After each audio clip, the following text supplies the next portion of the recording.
Hello, it's Lindy Royer here, founder of Meadows Pilates and Physical Therapy in Lone Tree and creator of the Body Truth program. I'm here with you today to continue our indoor golf series, and today we're going to be talking about the hip joint. The hips are really important in golf because that's where we get a lot of our turn. What I want you to notice, however, is where the joint of the hip is and where the pelvis is. So when our golf pros and our instructors and ourselves talk about the pelvis, what are we talking about? When we talk about the hips, what are we talking about? A lot of times hips and pelvis become synonymous. What's significant for us is in golf, we want to distinguish between the hip joint, which is where the femur bone rotates. That's this big thing, right? The upper leg bone.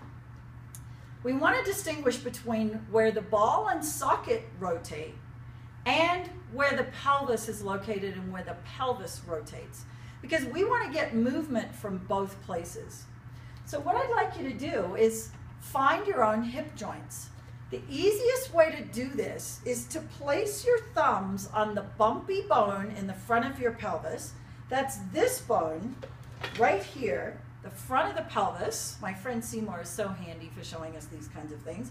So these bones in the front are called the ASIS bones. You don't need to know what that stands for, but those bumpy bones are in your pelvis. Now if you take your index finger and aim it down toward your pubic bone and just to the outside of your pubic bone, so the front of the pelvis, there's a little divot right here. And if you bend your knees up, you'll feel that that divot, that crease, gets a little deeper. That's actually where the hip joint is located. So that's where the femur rolls in the socket. Another way that you can find this bone or this joint is if you take your thumbs to the bumpy part of the outside of the femur bone, so a little bit lower in your body down here, and then just take your index finger and middle finger straight across the body, and that is where you will find your hip joint. This is significant because when we rotate in golf, we want to be able to rotate at the hip joint and at the pelvis.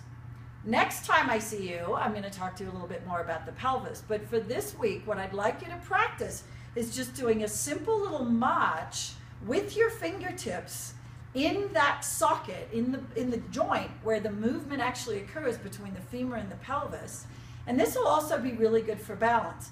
Notice for you, on which side do you feel like you're going to tip over a little bit, because balance is also very significant in golf, right? Because we transfer weight from one leg to the other. So we want to be able to take load from one side, one leg, onto the other leg. So this will be a really nice thing to do for training the movement at the hip joint and also for training balance. I look forward to seeing you next video where we're going to talk about the pelvis.